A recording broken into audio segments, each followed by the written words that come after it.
After being abandoned by her husband, a pregnant woman helped an injured man and took him to the hospital. The next day, when she woke up, she was surprised to see a line of black cars parked in front of her house. Hello, my name is Margarita, and I'm a mechanic in Kiev, Ukraine. Ever since I was a child, I've always loved tinkering with cars with my father, and that's how I discovered my passion for engines and tools.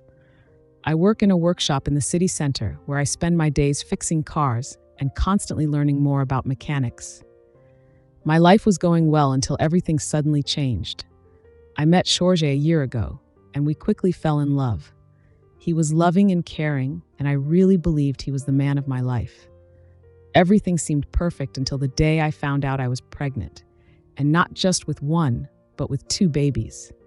I was excited and nervous at the same time and couldn't wait to share the news with Jorge. I woke up early that spring morning, nervous and excited. I had important news to tell Jorge. We met at the cafe we always went to on Saturdays. I ordered a tea and waited for him, feeling butterflies in my stomach. When he arrived, he smiled and kissed me on the forehead, but soon noticed my serious expression. "Jorge, I have something to tell you," I began, trying to stay calm. "I'm pregnant." He stayed silent for a few seconds, and I could see the surprise in his eyes. "With twins," I added, trying to smile. But Jorge didn't smile back. His face turned pale, and he seemed lost in thought. "I need some time to think," he said, suddenly getting up from the table. "We'll talk later." I sat there alone, feeling a wave of fear and confusion wash over me. That night, I tried calling him several times, but he didn't answer. I spent hours staring at the ceiling, unable to sleep. What was going on? The next day, I went to his house, determined to understand what was happening. I knocked on the door several times until a woman opened it. She looked surprised and asked who I was. With my heart in my mouth, I explained that I was looking for Jorge. "I'm his fiancée," she said calmly, showing a sparkling ring on her finger. My world collapsed at that moment. Jorge, the man I loved and trusted, had been cheating on me all along. He had a fiancée and had never told me anything. I went home in shock, not knowing what to do. I felt lost and alone. I cried all night, imagining what it would be like to raise my children without their father. But in the midst of my pain, a familiar voice brought me some comfort. Maria, my best friend, appeared at my door with a tight hug. "You are not alone," she said. "We'll get through this together." Maria helped me find strength I didn't even know I had. And so I began to take the first steps to restart my life, knowing that despite everything, I needed to be strong for my babies. After the shock of discovering Jorge's betrayal, I knew I needed to move forward. I couldn't just sit around crying over what had happened. Maria, my best friend, was an angel during this time. She came to my house every day, bringing food, cheering me up, and most importantly, helping me find a new job. Maria knew Joanna, the owner of a mechanical workshop in the city. She talked to Joanna and managed to schedule an interview for me. I was nervous, but knew I needed this opportunity. On the morning of the interview, I dressed as best I could and went to the workshop, trying to hide the fear I felt. When I arrived, Joanna greeted me with a smile. She was a strong and determined woman, and I knew I had to do my best to impress her. We talked for a while, and I told her about my experience as a mechanic. Joanna seemed to like what she heard, but I knew I had to prove my worth in practice. "You start tomorrow," she said, surprising me. I thanked her and Maria, who was beside me, grinning from ear to ear. It was a relief to know I had gotten the job, but I also knew the real challenge was just beginning. On my first day of work, I arrived early and introduced myself to my new colleagues. They welcomed me well, but I could feel they were curious to see if I really knew what I was doing. I rolled up my sleeves and dove into the work, fixing cars and learning about the dynamics of the workshop. Each day was a new opportunity to show my skills and learn more. Joanna was demanding but fair, and little by little, I earned her trust. She taught me a lot and always challenged me to improve. It was tough at first, especially with the pregnancy, but I knew I needed to be strong. With each car I fixed, I felt a little more pride and confidence. I was building a new life, one step at a time. And gradually, I realized that despite all the difficulties, I was capable of overcoming any challenge. The workshop became more than just a workplace. It was a place where I could rebuild myself, find strength, and believe in the future. And so day by day, I was becoming not just a better mechanic, but also a stronger and more determined person. I was heading home after a long day at the workshop when I saw something that made me stop. By the side of the road lay a man, clearly injured. My heart raced, and without thinking twice, I parked the car and ran to him. "Are you okay?" I asked, trying not to panic. He opened his eyes slowly and mumbled something I couldn't understand. He was hurt and needed urgent help. I knew I couldn't leave him there, so with some effort, I got him into my car and drove straight to the nearest hospital. When I arrived, the nurses rushed to help and took him inside. I waited anxiously in the waiting room, wondering who he was and what had happened. After some time, a nurse came to inform me that he was stable but needed to stay under observation. I sighed with relief, but knew I still had another battle to face. Because of the rescue, I arrived late at work, and Joanna, my boss, was not happy. She called me for a conversation as soon as I got back to the workshop. "Margarita, we can't afford delays," she said, visibly irritated. "I understand you wanted to help, but we need commitment here." I tried to explain the situation, but Joanna was adamant. She penalized me with a pay cut for that day. I left the workshop with a heavy heart, feeling that even though I had done the right thing, I was being punished. That night, while trying to relax and forget the difficult day, I heard a knock on the door. I opened it and saw an older man, elegantly dressed, with a worried look on his face. "Are you Margarita?" he asked. "I am Daniel's father, the man you saved. I came to thank you personally." He handed me an envelope with money, insisting I accept it as a sign of gratitude. Reluctantly, I accepted, but asked about Daniel's condition. Then he told me something frightening. Daniel had been kidnapped and was being kept sedated against his will. I was shocked. How could someone do that, and why? Daniel's father thanked me again and left, leaving me with a whirlwind of thoughts. I knew I couldn't just forget what had happened. Daniel needed help, and I was determined to find out more about this story. After learning about Daniel's terrible situation, I was disturbed. I couldn't stop thinking about him, alone and sedated in the hospital. The next day, I went to visit him. When I arrived, I met a nurse named Lucia, who seemed like a good and trustworthy person. "Hi, I'm Margarita," I said, trying to stay calm. "I'm here to see Daniel. He was brought in yesterday." Lucia looked at me with concern and led me to Daniel's room.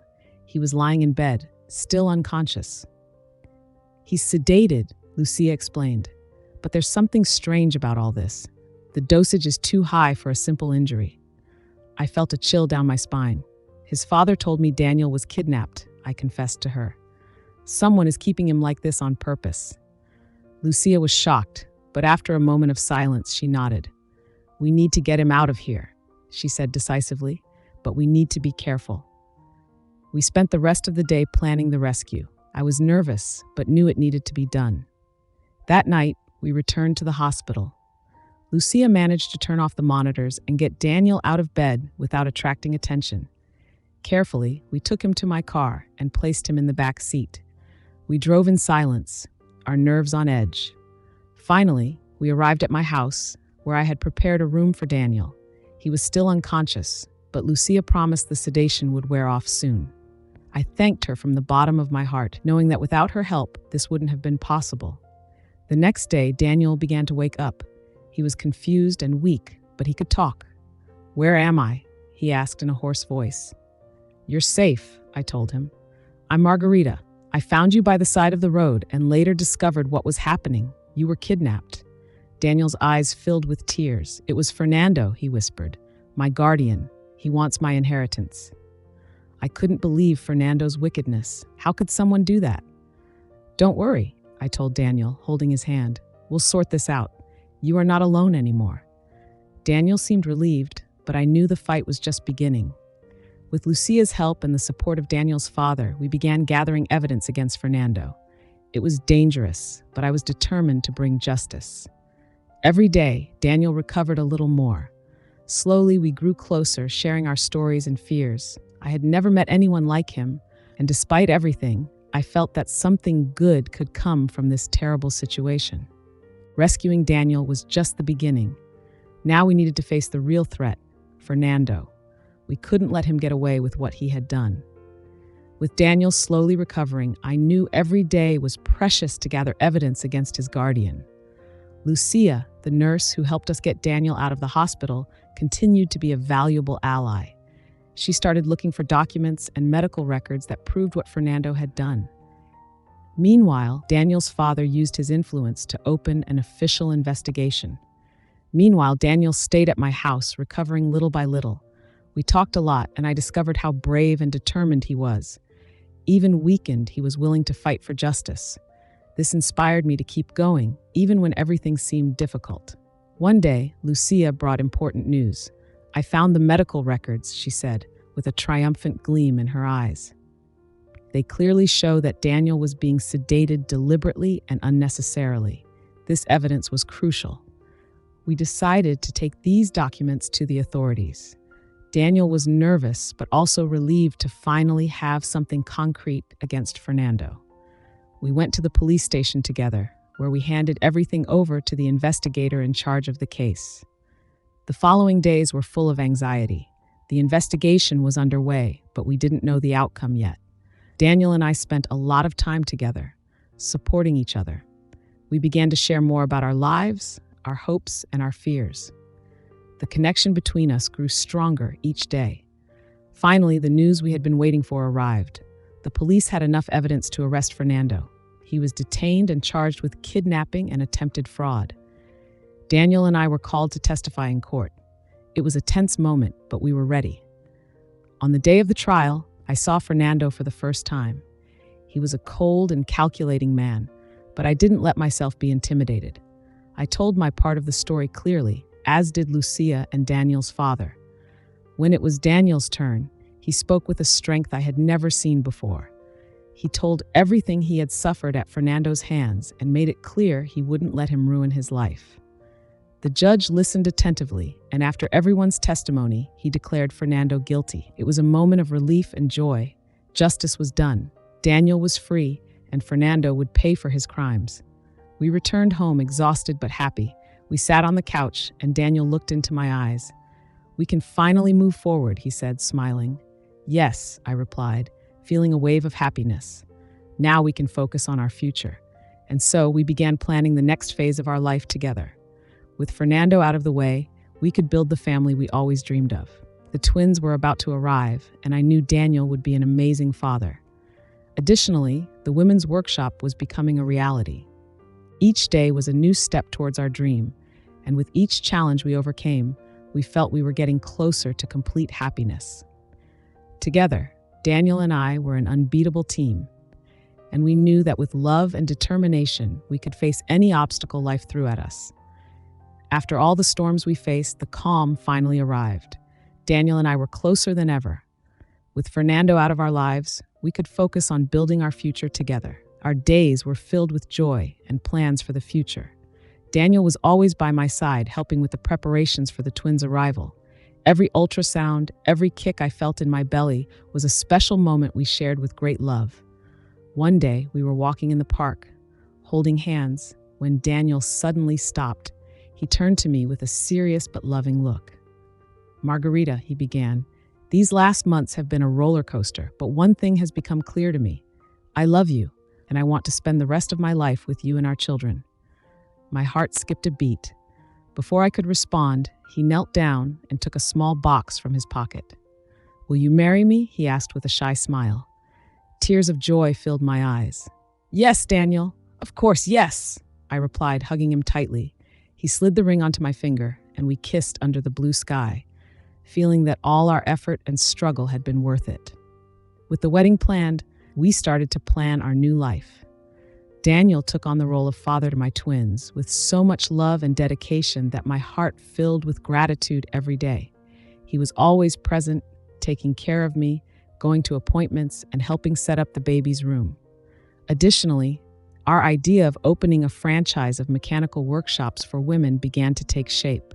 With Daniel's help and Joanna's support, we gathered the necessary resources. We decided to start with a pilot workshop in Kiev, offering not only mechanical services but also basic courses so that women could learn to take care of their own cars. The opening was a success. Seeing the smiles and confidence of the women who came to us was rewarding. It was more than a business. It was a community of support and empowerment. I had never felt so fulfilled. But not everything was easy. We faced daily challenges, from the logistics of the new business to the final preparations for the baby's arrival. And amid all this, there was still the shadow of the past, especially with the possibility of encountering Jorge at some point. However, each challenge made us stronger. Daniel and I supported each other, knowing that together we could face anything. Our home was filled with love, and the anticipation of the twins' arrival kept us excited and hopeful. And then, on a cold winter day, my babies were born. Daniel was by my side, holding my hand and smiling with tears in his eyes. When I heard the first cry, my heart almost burst with happiness. They were perfect. We returned home with our little miracles, ready to start our new life as a family. Each day was an adventure, but with Daniel by my side, I knew we could face anything. Our journey was just beginning, and I couldn't be happier. The arrival of the twins transformed our lives in ways I could never have imagined. Each day was a mix of joy and challenges. Daniel and I were learning to be parents, discovering together the joys and difficulties of raising two babies. Our days began early and ended late, but every smile from our children made it all worth it. Daniel proved to be an incredible father, always willing to help, learn, and take care of us. His support was crucial, and our connection grew even stronger. The women's workshop was also thriving. We received many clients, and the courses we offered were a success. Seeing the confidence grow in the eyes of the women we served was gratifying. They learned to take care of their own cars and feel safe on the road, something that had always been a dream for me. Despite all the happiness, we knew there were still issues from the past that needed to be resolved. One day, while we were at the workshop, I heard a familiar voice. I turned around and saw Jorge. He looked older, tired, and for the first time I saw regret in his eyes. "Margarita," he began, "I heard about the twins. I need to talk to you." Daniel, who was beside me, took my hand. "I'm here," he said, giving me strength. I took a deep breath and looked at Jorge. "Jorge, a lot has changed," I began. "You left us when we needed you the most. Daniel is here. He is the father of my children, and we won't let you hurt us again." Jorge lowered his head. "I know I was wrong. I just wanted to ask for forgiveness and, if possible, be part of their lives in some way." It was a difficult decision. I knew Jorge had the right to see his children, but I also knew I needed to protect our new family. "We can talk about it," I finally replied, "but things will be on our terms." With time, we found a way to include Jorge in the twins' lives in a safe and controlled manner. It wasn't easy, but it was the best for our children. They deserved to know the truth, but they also needed the stability and love that Daniel and I were determined to provide. Challenges continued to arise, but we were ready to face them together. Our workshop was growing. Our children were growing up healthy and happy, and our love was getting stronger every day. I learned that life is full of ups and downs, but with courage, determination, and love, it is possible to overcome any obstacle.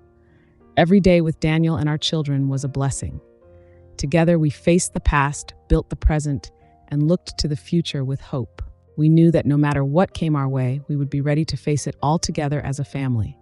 And so our story continued, full of challenges, but also of love, overcoming, and happiness.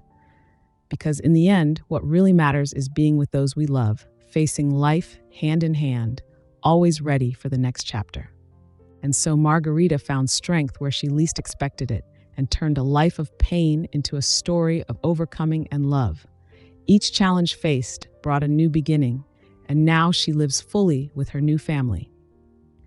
Video cuts to an image of Margarita smiling, surrounded by her family and coworkers at the workshop. If you were moved by this story, leave a like and subscribe to the channel so you don't miss any of our inspiring stories. We want to know your opinion. Comment below what you thought of this video. Your feedback is essential for us. Our channel is new, and your interaction helps us reach more people. Watch our latest video, also full of emotion and surprising twists. Continue to be inspired by real stories that touch the heart.